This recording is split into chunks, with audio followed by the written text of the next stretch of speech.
at 10. And good evening tonight. Thanks for being with us. I'm Tim Seaman. And I'm Sophie Erber. More than 2 years after 4 Laurel, Nebraska residents were murdered, the man charged with their deaths is standing trial. That case against 44-year-old Jason Jones being heard in Dakota County, Nebraska on a change of venue. He's accused of killing Jean, Janet, and Dana Twyford, as well as Michelle Ebling, and then starting fires in their homes to cover up the crime. Details tonight in our top story at 10 o'clock. In all, 5 witnesses were called to testify on day 1. Most were among the first people on the scene on that August 2022 evening when the Twyfords and Michelle Ebling were killed. A neighbor of Michelle Ebling also took the stand today, recalling what he and a roommate saw on that tragic night. Royce, get out here. So I come running across our house outside and across the street. That house, the front window, big orange flash, and then you could feel the boom. So I ended up calling 911. Later, that 911 was played in the courtroom where jurors. Fairley testified that he saw Jason Jones and his wife shuffling around the fire scene. He added that it kind of felt like Carrie Jones was trying to distract he and his roommate. Fairley said he stayed outside throughout the night, watching as firefighters and others arrived on the scene, adding he noticed the Joneses looking on from an upstairs window in their home. Light was on, and the whole night you could see him just peeking through the blinds. I mean, just, So if you have nothing to hide, why don't you just go out there and look? Earlier in the day, during opening comments by both sides, defense attorney Matthew McDonald told the jury that Mr. Jones was broken and having a mental breakdown, adding there was no dispute that Jones killed the Twyfords, but it wasn't first-degree murder. Testimony will resume tomorrow morning at 9 o'clock. The former general manager at North Fork Area Transit receives his prison sentence for misusing more than $700,000 from that nonprofit. 33-year-old Jeffrey Stewart was sentenced to serve between 15 and 18 years in the Nebraska Department of Corrections. He was found guilty of unauthorized use of a financial transaction device and obstruction. Both sentences will be served consecutively.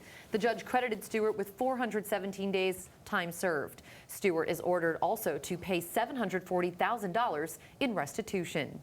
And Brian Hilt, the Republican candidate for the Lyon County, Iowa sheriff's position, filed a lawsuit to remove the Libertarian candidate from the ballot this November. The lawsuit claims current sheriff Stuart Vanderstoop did not meet the legal requirements to be the Libertarian nominee. Hilt alleges that there are some conditions not met, including a candidate receiving a number of votes equal to or at least 35% of the total votes cast for all parties' candidates. That's for office in the last preceding the primary election. The party did have candidates on the ballot for that office. Now, this suit claims there's no primary for the Libertarian Party before the primary election. A hearing on the temporary injunction filed for the race is set for September the 16th. The topic of legalizing marijuana is back on the ballot once again in South Dakota. Initiated Measure 29 would legalize the use and distribution of marijuana. Reporter Dan Santella has more. South Dakota voters have been here before. Back in 2020, voters approved Amendment A, which legalized marijuana. However, the South Dakota Supreme Court eventually said Amendment A violated the state constitution's single subject requirement. And in 2022, voters turned down Initiated Measure 27, which would have legalized marijuana's possession, distribution, and use. Now in 2024, Initiated Measure 29 would do the same. Supporters held a news conference in Sioux Falls this afternoon. Legalizing this product is what makes it the safest and most regulated. Keeping it illegal is what makes the cartels not have to test. Former state lawmaker Rhonda Milstead is executive director of the nonprofit Protecting South Dakota Kids. While IM29 would legalize the drug for people 21 and older, she says kids would be at risk. Why do we want to stifle the future of our children by bringing a drug into South Dakota? And that's exactly what it is. It's all about money, and we're not okay with that. Both sides are feeling optimistic ahead of the election. I think we're in the mindset of just talking to the people who might be open-minded to change their vote, and then by election day, we feel very confident in a 50% +1 result. I'm confident in the people of South Dakota recognizing it for what it is. It's going to hurt our kids. It's going to hurt our people. We have a great way of life, and we don't want to ruin that. Again, that's Dan Santello reporting. Marijuana is not the only measure to be on the ballot coming up in South Dakota. That's right. There are 6 other ballot measures on the November ballot. Amendment E would revise the state constitution to get rid of references to men in regard to various state offices and make it more open to women and men alike. Amendment F would amend the state constitution so that South Dakota government could place work requirements on many of the adults enrolled on Medicaid. That's if they want to continue getting Medicaid benefits under the expanded eligibility. Amendment G would put a state constitutional right to an abortion with a trimester framework in place for regulations. And Amendment H would have top 2 primary elections for governor, state legislators, county offices, the U.S. Senate and U.S. House races. There is a referred Law 21 that either upholds or appeals Senate Bill 201, which provides requirements for regulating CO2 pipelines and allows counties to impose a surcharge on certain companies. The ballot in all 3 Siouxland states will be certified soon, according to the election calendar from the South Dakota Secretary of State's office. The last day to certify the names of all candidates is August 20th. Meanwhile, in Nebraska, the ballot needs to be certified by September 13th. And here in Iowa, the general election ballot will need to be certified by September 21st. Planned Parenthood North Central State celebrated 90 years of its Sioux City Health Center tonight. An open house held to celebrate this milestone, which dates back there to 1934. The center underwent a recent renovation, which included a lighted sign on the exterior of the building. To improve the interior lighting as well, they also changed their flooring and now have 7 exam rooms that can see more patients. Planned Parenthood helps to provide birth control, sexually transmitted disease and infection testing, and sexual reproductive health care.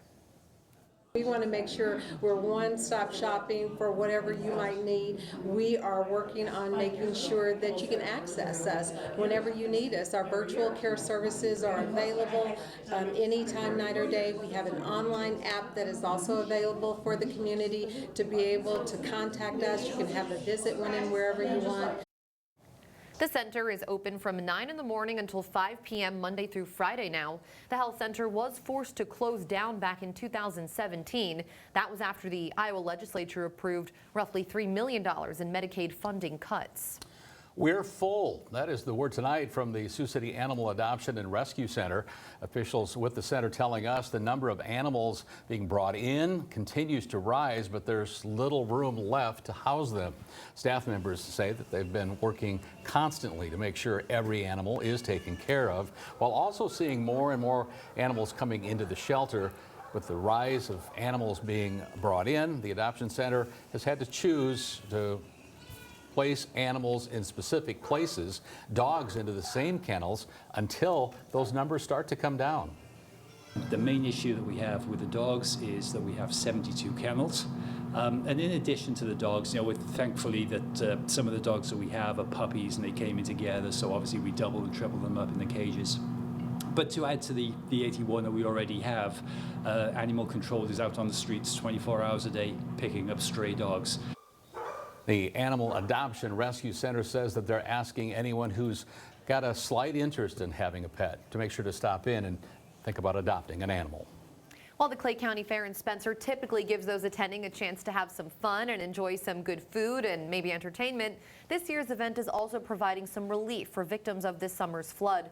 Federal workers with FEMA are available inside the depot building. That's to answer all flood-related questions. Flood victims are also able to get information there about making home repairs and the rebuilding process, in addition to how they might qualify for and register for federal assistance. Some 2,100 homes were damaged during the June flooding in Spencer alone, and the workers say they've been warmly received by this year's fairgoers. At this point, they've set a deadline for registration of October 22nd, and that would be for the latest disaster, 4796. It's numbered, and it's multiple counties. FEMA representatives say that just because someone is originally denied does not mean they cannot appeal and receive aid. So if you have been denied, there's still hope. Come on out to the fair. Workers will be at the fair through its end, which is this Sunday. And of course, the Clay County Fair also filled with lots of entertainment and the rides. Today, for anyone who wanted to try their hand, though, at the weather, they got a chance. Meteorologist Maggie Warren took in the fair today, giving plenty of folks a chance to show their on-air talents with an appearance on Guest Weather. We're here with Sheila. You want to give us your forecast? It's really nice out, and it's beautiful for the fair. You think it's going to stay this way? Is it going to rain? No, it's supposed to stay this way, so. Well, we're ordering very, very nice weather and stuff like that. We expect it to be in the 80s, hopefully, even though we're in a farming community and we want rain. Right now at the Clay County Fair, it's about 84 degrees. Nice, good, cool wind. Hopefully it drops down to 75 later this week and has a nice, easy breeze, about like 5-10 mile an hour wind. Tell me what you think the weather is going to be. Is it going to be warmer? Is it going to get cold?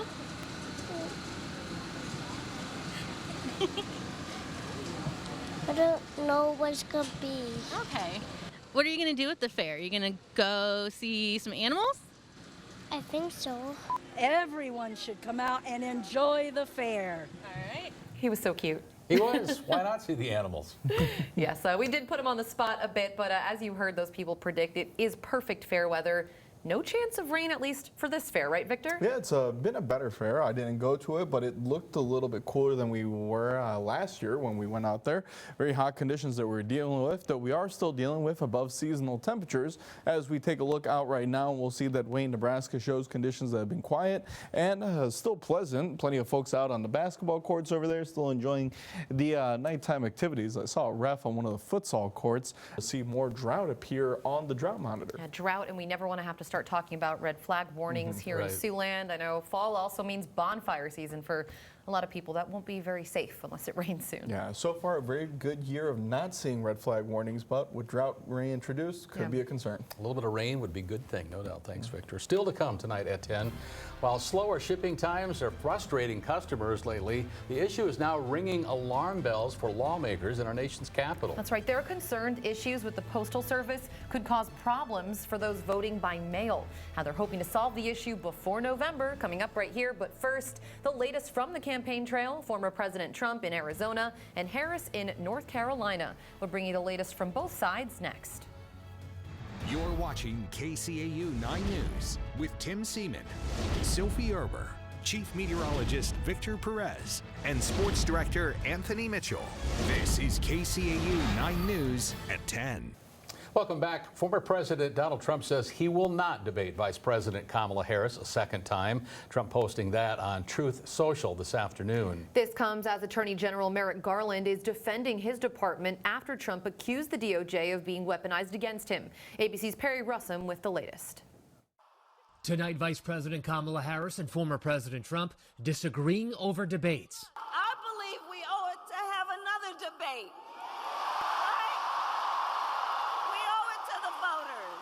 Trump says after one matchup against President Biden and another against Harris, he is done with debates. So because we've done 2 debates and because they were successful, there will be no third debate.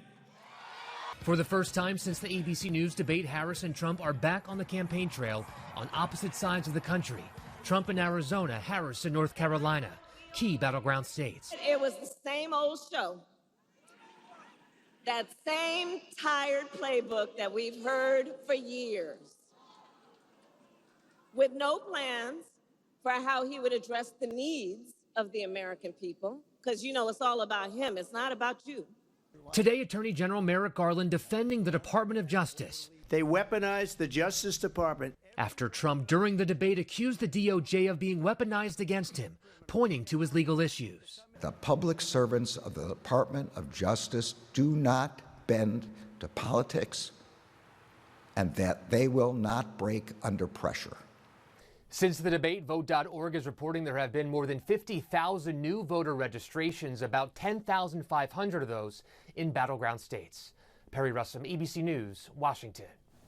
Meanwhile, members of Congress and election officials nationwide are raising concerns about mail-in ballot delays because of the U.S. Postal Service. A bipartisan group of state election officials warning the Postmaster General that in the primary elections this year, ballots postmarked on time arrived days after the deadline. The group also says properly addressed election mail was returned undeliverable in some cases, which could automatically label voters as inactive. Lawmakers, though, say they're optimistic that there is time to get to the bottom of this before November. 11 more former athletes from the University of Iowa and Iowa State University have joined that federal lawsuit that accuses the Iowa Division of Criminal Investigation and its agents of violating those students' constitutional rights. They say that happened by warrantless searches in a sports gambling investigation. The athletes are seeking unspecified damages for losses they claim they incurred due to loss of playing time caused by that investigation. Those athletes joined 26 others in that suit. Back in 2023, Iowa DCI launched an investigation into those two universities and athletes there over concerns of illegal gambling activity. Agents used a geoforce track to further that investigation. Prosecutors admitted that investigators likely broke the law during that investigation. We switch gears somewhat, but we will stay on the sports train. We have sports director Anthony Mitchell with us, and you were on the sidelines if you tuned in earlier tonight in one of the oldest rivalries. That's right, Tim and Sophie. Another Thursday night football game taking place right here at Elwood Olson Stadium at Sioux City East and Bishop Heelan clashing for a Thursday night takeover. We'll have the highlights and more coming your way in sports. Obviously, Heelan was undefeated, and they beat the Black Raiders last year on their home field. I guess East with a little bit of revenge here in 2024. That's always nice to start the season with. Yeah, and Western Iowa Tech volleyball trending upward again. First year, 8 wins, and they're already looking to surpass that. Incredible. Catching some attention, no doubt about that. Hey, we'll be right back. Victor's going to join us after the break. An update on what you can expect headed into the weekend. First, this is a live look from here at KCAU 9.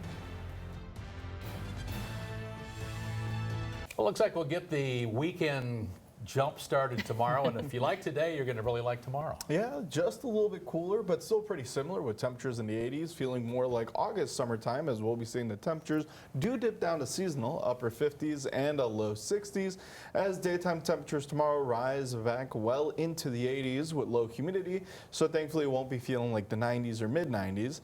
We do cool off a little bit as a weak cold front passes through Friday into Saturday with a few showers, but it's looking like our real rain doesn't appear until next week, so we'll be holding out for some more showers and storms. Summer locked and loaded for now. Thanks, Victor. Thank you for joining us. We hope you'll join us again tomorrow for Friday. Good night.